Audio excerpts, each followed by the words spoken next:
क्या आपने कभी सोचा है कि कुछ लोग पैसों के मामले में इतने अच्छे कैसे होते हैं, जबकि दूसरे हमेशा जूझते रहते हैं? क्या ये सिर्फ आदतें हैं या हमारे दिमाग में ही कुछ ऐसा है जो हमें दौलत या कर्ज की तरफ धकेलता है? आज हम इन्हीं छिपी हुई मनोवैज्ञानिक ताकतों को समझने की कोशिश करेंगे जो हमारी पूरी फाइनेंशियल जिंदगी को कंट्रोल करती हैं। तो चलिए शुरू करते हैं। हम एक बहुत ही दिलचस्प एक्सपेरिमेंट से शुरुआत करेंगे जो पैसे और इंसानी फितरत के बारे में बहुत कुछ बताता है। यह है यूसी बर्कले का एक एक्सपेरिमेंट जिसे साइकोलॉजिस्ट पॉल पिफ ने डिजाइन किया था। देखने में तो यह मोनोपोली का खेल लग रहा है, लेकिन यह कोई आम खेल नहीं था। देखिए, खेल शुरू होने से पहले ही इसमें धांधली कर दी गई थी।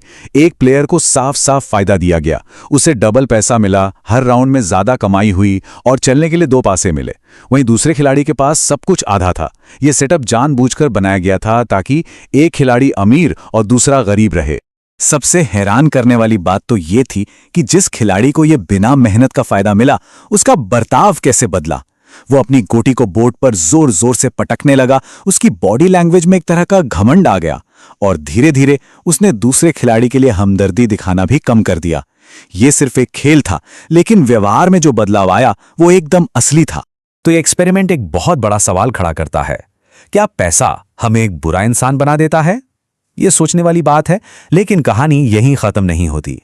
चलिए देखते हैं कि साइंस इस बारे में क्या कहता है। उस मोनोपोली एक्सपेरिमेंट से आगे बढ़ते हैं। अब हम उस साइंटिफिक मॉडल को देखेंगे जिसे पर्सनालिटी को समझने के लिए इस्तेमाल किया जाता है। इसे कहते हैं बिग 5 फ्रेमवर्क। साइकोलॉजिस्ट इंसानी बर्ताव को समझने के लिए इन 5 खासियतों का इस्तेमाल करते हैं। ये 5 गुण हर इंसान में कम या ज्यादा होते हैं और हम सब में इनका एक अनोखा मिक्सचर होता है।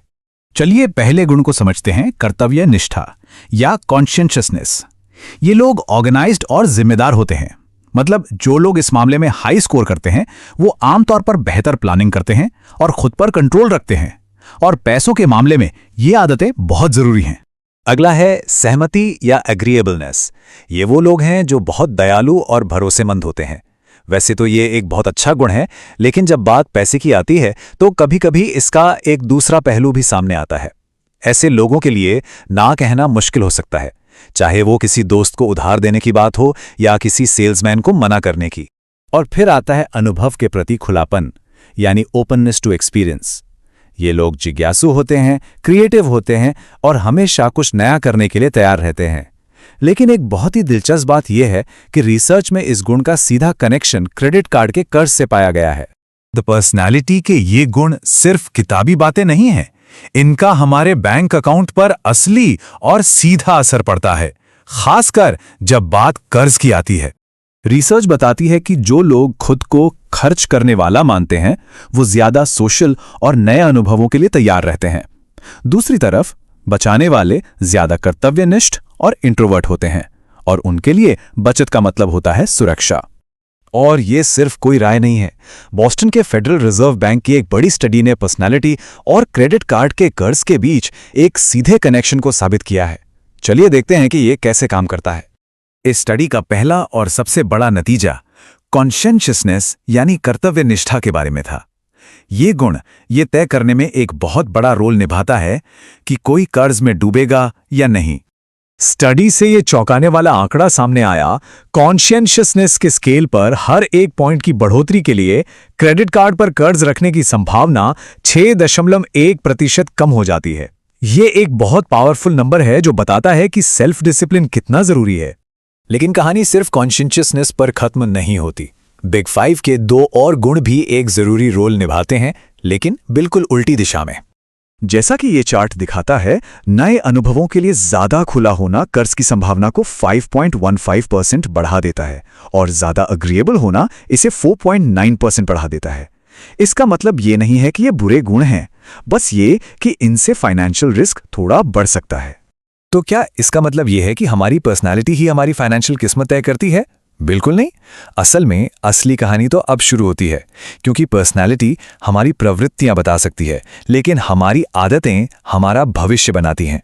तो अब हम उन आदतों और सोच पर ध्यान देंगे जिन्हें कोई भी अपनी फाइनेंशियल हालत सुधारने के लिए अपना सकता है।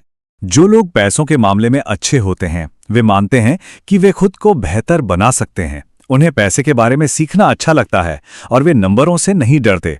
वे कैलकुलेटेड रिस्क लेते हैं और अपनी कीमत को चीजों से नहीं जोड़ते। और सबसे जरूरी, वे अपनी भावनाओं को मैनेज करना जानते हैं। सिर्फ सोच ही नहीं, वे कुछ खास काम भी करते हैं। वे सिर्फ सोचते नहीं, काम करते हैं। वे किसी को जवाबदेह रखते हैं, अपने खर्चों पर नजर रखते हैं, अपने लक्ष्य लिखते हैं और बचत और निवेश को ऑटोमेट कर देते हैं। लक्ष्यों को लिखने की ताकत को कम मत समझिए। जैसा कि ब्रायन ट्रेसी ने कहा था, ये एक छोटा सा ग्रुप है जो सबसे ज्यादा हासिल करता है।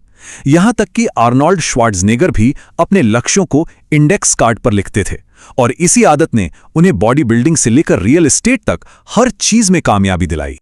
तो इस पूरी बातचीत का निचोड़ क्या है? चलिए इसे समेटते हैं। सबसे जरूरी बात यह है, हमारी पर्सनालिटी हमें एक दिशा में धकेल सकती है, लेकिन हमारी मंजिल वो तय नहीं करती है। हमारी सचेत आदतें, हमारे सोचे समझे एक्शन, असल में यही हमारी फाइनेंशियल कामयाबी को तय करते हैं। हम अपने मनोविज्ञान से ऊपर उठ सकते हैं। और हम आपको इसी सोच के साथ छोड़ते हैं। अपनी फाइनेंशियल हालत को अपनी पर्सनालिटी की कोई सीमा मत समझिए। इसे एक मौके की तरह देखिए। अनुशासन, दूरदर्शिता और आखिर में एक मजबूत फाइनेंशियल भविष्य बनाने का एक मौका।